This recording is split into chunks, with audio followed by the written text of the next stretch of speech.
സർക്കാർ സർവീസിൽ ജോലി ചെയ്യുന്ന ദിവ്യാംഗർ അനുഭവിക്കുന്നത് കടുത്ത അവഗണനയെന്ന് പരാതി. സൂപ്പർ ന്യൂമററി തസ്തികയിൽ ജോലി ചെയ്യുന്നവരാണ് ഒരേ തസ്തികയിൽ തന്നെ വർഷങ്ങളായി മറ്റ് ആനുകൂല്യങ്ങളൊന്നുമില്ലാതെ ജോലി ചെയ്യുന്നത്. 2012-13 കാലയളവിൽ UDF സർക്കാരിന്റെ കാലത്ത് നിയമനം ലഭിച്ച ആയിരക്കണക്കിന് ദിവ്യാംഗരാണ് പ്രതിസന്ധിയിലായിരിക്കുന്നത്. സർക്കാർ ഉത്തരവിലെ അവ്യക്തതയാണ് ഇതിന് കാരണം. സൂപ്പർ ന്യൂമററി തസ്തികയിൽ നിയമന സമയത്ത് വ്യവസ്ഥകൾ വ്യക്തമാക്കിയിരുന്നില്ല. എന്നാൽ 2016 വ്യവസ്ഥകൾ വിശദീകരിച്ച് ഉത്തരവിറക്കുകയായിരുന്നു. സ്ഥിരപ്പെടുത്താൻ നടപടി സ്വീകരിക്കാത്തതിനാൽ നിരവധി പേരാണ് ആശങ്കയിലായത്. സ്ഥിരം തസ്തികകളിൽ ജോലി ചെയ്തു വന്നിരുന്ന ദിവ്യാംഗരായ ജീവനക്കാർ ഉയർന്ന തസ്തികയിൽ സൂപ്പർ ന്യൂമററി നിയമനം കിട്ടി മാറി വന്നപ്പോൾ സർവീസിൽ ക്രമീകരിച്ചിരുന്നില്ല. ഇവർക്ക് ആദ്യം ജോലി ചെയ്ത സ്ഥാപനത്തിലേക്ക് ചട്ടപ്രകാരം മാറാനും കഴിയാത്ത സ്ഥിതിയാണ്.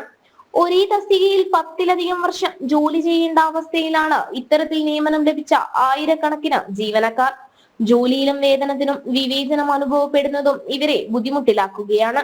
സൂപ്പർ ന്യൂമററിയായി ജോലി ചെയ്യുന്ന ദിവ്യാംഗരുടെ തസ്തിക ക്രമീകരിക്കുക, സ്ഥലം മാറ്റ മാനദണ്ഡങ്ങൾ പുതുക്കി നിശ്ചയിക്കുക തുടങ്ങിയ ആവശ്യങ്ങളാണ് ഇവർ മുന്നോട്ട് വയ്ക്കുന്നത്. നിയമപരമായ നടപടികളുമായി മുന്നോട്ടു പോകുന്നതോടൊപ്പം സർക്കാർ വിഷയത്തിൽ അടിയന്തര ശ്രദ്ധ പുലർത്തണമെന്നും ഇവർ ആവശ്യപ്പെടുന്നു. ജനം, കോഴിക്കോട്.